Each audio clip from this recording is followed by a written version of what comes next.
تلقت الملائكة روح رجل ممن قبلكم فقالوا ملائكة سكجي سكربران ونباو الله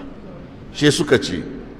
أعملت من الخير شيئا وانا ايكي كينا الخير وانا الامر ناك يا زمو دبا وقال لا يجي قالوا شيء سكجي تذكر يجي كدي تنا da kyau dai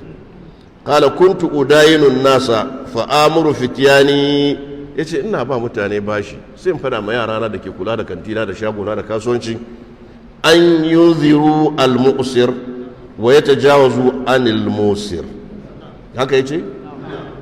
haka ne ko akasi an yunziru an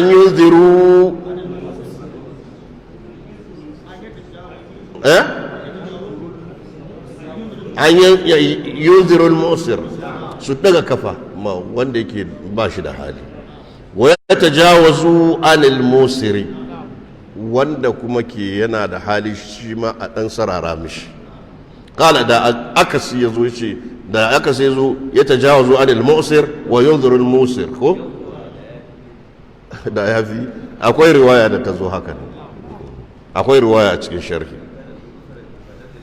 abinda ake yi kenan sai ai waɗanda duk wanda ya zo ya karba kuka ga ba shi da hali ku ɗaga masa kafa in kuka ga abin ya yi tsanani ma ku yafe mishi wallahi Allah zai sama albarka a cikin dukiyar sai ka yi mamaki ga mala'iku bawan Allah suka ga al'amari daban abu mai ban mamaki suka ce kai bawan Allah me kake ka taba yin wani alkhairi ne yace a suka ce ka dai sake tunane yace ya sake tunane ya bincika yace oh ashe kasuwa yana bada bashi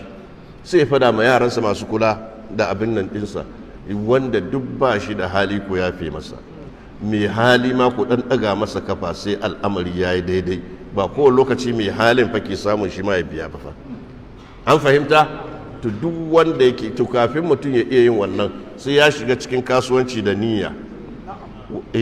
innamal a'malu binniyati wa innama likulli imri'in ma nawa sa'id ibn al-musayyib yana sayar da zayyat mai yake sayarwa me yasa shi kasuwanci abinda nake so shine ina son naga na samu kudi na fitar da zakka abinda yasa ni kasuwanci kenan saboda in samu kudi in fitar da zakka ba in samu kudi in tara ba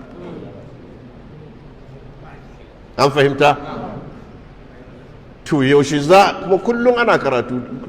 babu littafin da ba a karanta ba to a lokacin da ake karantarwa din karatu ya zama hayaniya da fada da rigima da gani na iya ba ni na iya da menene sai ya hana masu jin karatun fa abin yayi tasiri a cikin zukatansu karatu da ake din ba wai karatu tarbiyya kenan ake tarbiyya ake an fahimta ana tarbiyyantar da mutane ne kenan ko qala Allah tajawazu anhu sai Allah ya ce tunda yana daga ma mutane kafa yana yafe musu ku je ku kauda kai a yafe masa shi ba riba ya ci ko hasara yayi lokaci ya cika an samu abin da ake so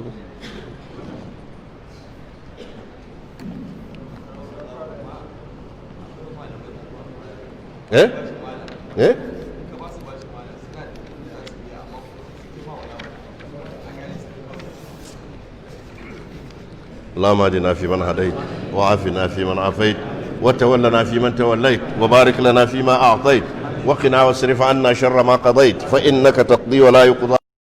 إنه لا يذل من واليت ولا يعز من عاديت تبارك ربنا وتعاليت وصل اللهم على نبينا محمد وعلى آله وأصحابه وسلم سبحان ربك رب العزة عما يصفون وسلام على المرسلين والحمد لله رب العالمين والسلام عليكم.